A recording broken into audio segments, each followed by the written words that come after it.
We're live here on May Avenue where last July 18-year-old Tyshawn Lemon was shot and killed. Tuition for SUNY schools may be free, but the numbers show that college expenses still make attending these SUNY schools an investment. This technology has been put to use. Just last week, police in Fresno, California were alerted of the first of 6 shootings through ShotSpotter. Happening now, the Syracuse Marriott Hotel is hosting a job fair called Building Syracuse and making sure the sidewalks are in good condition. A lot of these personalized services are a natural progression into what people look for. During the first 4 years at ProEdge, McDonald and Parker had just 2 clients.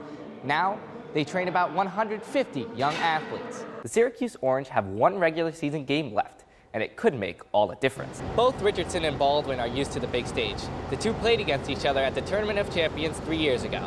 And tomorrow, they'll hope to step on an even bigger stage at the NBA draft. This spring, the city will launch a program known as ShotSpotter in hopes of lowering the numbers of shootings and getting illegal guns off the streets. Spring cleaning is underway in Syracuse. Our reporter Tara Varicchio has more on the city's efforts to restore the community. Symptoms of pollen allergies can include runny nose, scratchy throat, or blurry vision, like this. A woman was arrested this morning after aggressively driving through Capitol Hill and nearly striking police officers. Last season, Rutgers finished with a 4-8 overall record. The biggest change? New head coach Chris Ash. An update for you now about the man who was hit by a train early this morning.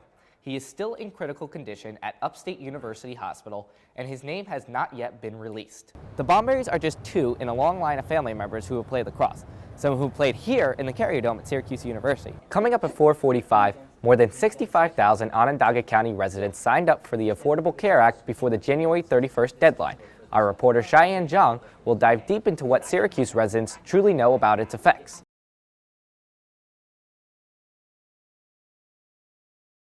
Thanks, guys. In 2016, 19 people in Syracuse were the victims of gun-related homicides.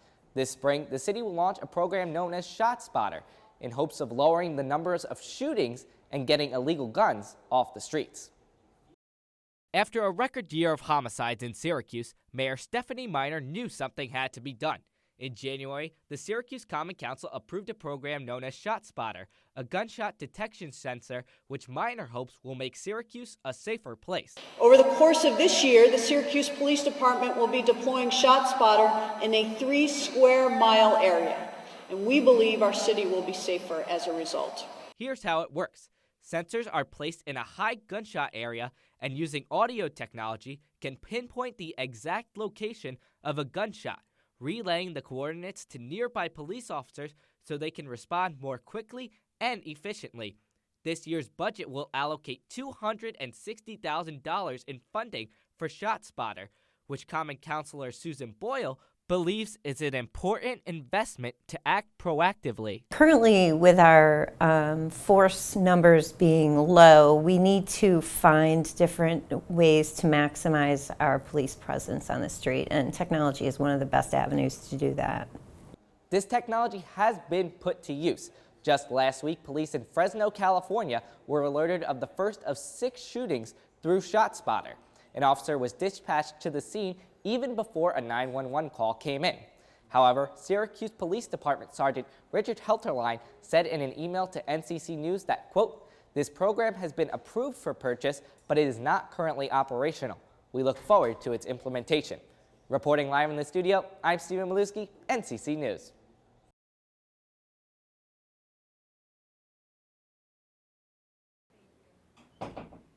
While this past weekend suggests that winter's time isn't coming to a close in central New York, the spring following this year's mild winter could be one of the worst ever for people with allergies.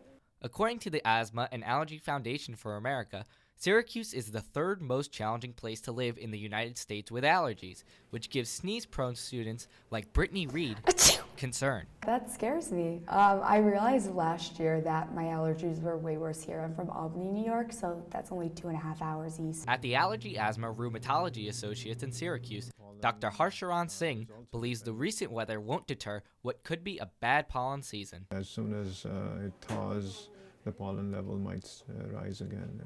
So it shouldn't be long before it starts pollinating. One of the main reasons why Syracuse is ranked so high in 2016 is because of a worse than average pollen score. Symptoms of pollen allergies can include runny nose, scratchy throat, or blurry vision, like this. But experts and people agree that treating allergy symptoms early and often can make things a lot more clear.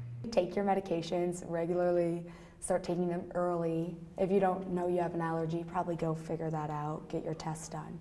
Reduce exposure to allergens, and then take medications, and then get evaluated if the previous steps do not work. AARA patient Steve Hotchkiss believes that the information available today helps people be aware of symptoms that could affect them tomorrow. You know, a lot more people are becoming allergic or more aware of their allergies. When in the past they might have thought they had a headache. I think people are becoming more aware of it.